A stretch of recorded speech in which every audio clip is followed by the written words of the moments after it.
Hi అందరికీ, welcome to my channel. ఇవాళ recipe వచ్చేసి చాక్లెట్ సిరప్. ఈ చాక్లెట్ సిరప్ని కేకుల్లోనూ, ఐస్ క్రీమ్స్లోనూ, మిల్క్ షేక్లోనూ అన్నిట్లోనూ ఉపయోగించవచ్చు.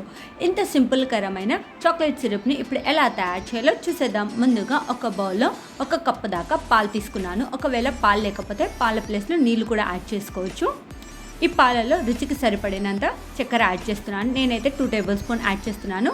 స్వీట్ ఎక్కువ కావాలంటే కొద్దిగా ఎక్కువ యాడ్ చేసుకోండి. ఈ పాలని కొద్దిగా లైట్గా గోరువెచ్చగా కాగనివ్వాలి. గోరువెచ్చగా కాగిన తర్వాత ఇందులో 1 కప్పు కోకో పౌడర్ యాడ్ చేస్తున్నాను. ఈ పాలలో కోకో పౌడర్ మొత్తాన్ని బాగా మిక్స్ చేసుకోవాలి, ఉంటలు లేకుండా.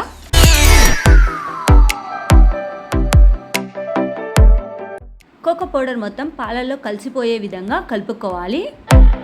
ఈ విధంగా కలుపుకున్న తర్వాత ఇందులో 1 స్పూను బటర్ యాడ్ చేస్తున్నాను.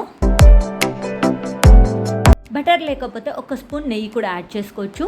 యాడ్ చేసిన తర్వాత ఈ కోకో పౌడర్ పాలని హై ఫ్లేమ్లో హీట్ చేసుకోవాలి, కొద్దిగా చిక్కపడే వరకు. ఈ పాలు చిక్కపడటానికి టైం ఎక్కువ ఏం పట్టదు, మినిమం 15-20 మినిట్స్లో చిక్కపడిపోతుంది. ఈ విధంగా హీట్ చేసుకోవాలి.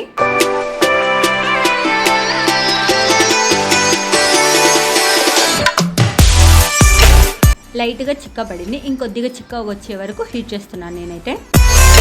ఈ విధంగా వచ్చినా చాలు, నాకు చాక్లెట్ సిరప్ తయారైపోతుంది. నేను ఇంకొద్దిగా గట్టిగా రావడం కోసం కొద్దిగా సేపు ఒక 5 మినిట్స్ పాటు ఎక్కువ హీట్ చేస్తున్నాను.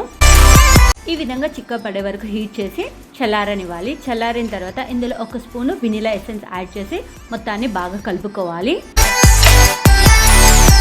ఈ విధంగా కలిపిన తర్వాత ఇంకా మనకు చాక్లెట్ సిరప్ తయారైపోయింది.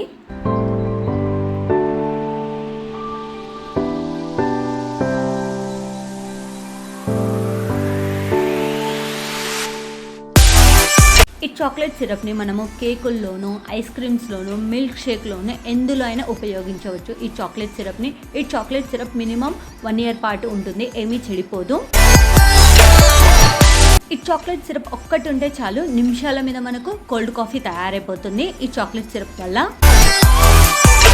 మనం చేసిన ఈ చాక్లెట్ సిరప్ని ఒక బాక్స్లో వేసుకొని స్టోర్ చేసుకోవచ్చు. ఎన్ని రోజులున్నా ఏమీ చెడిపోదు, చాలా టేస్టీగా ఉంటుంది.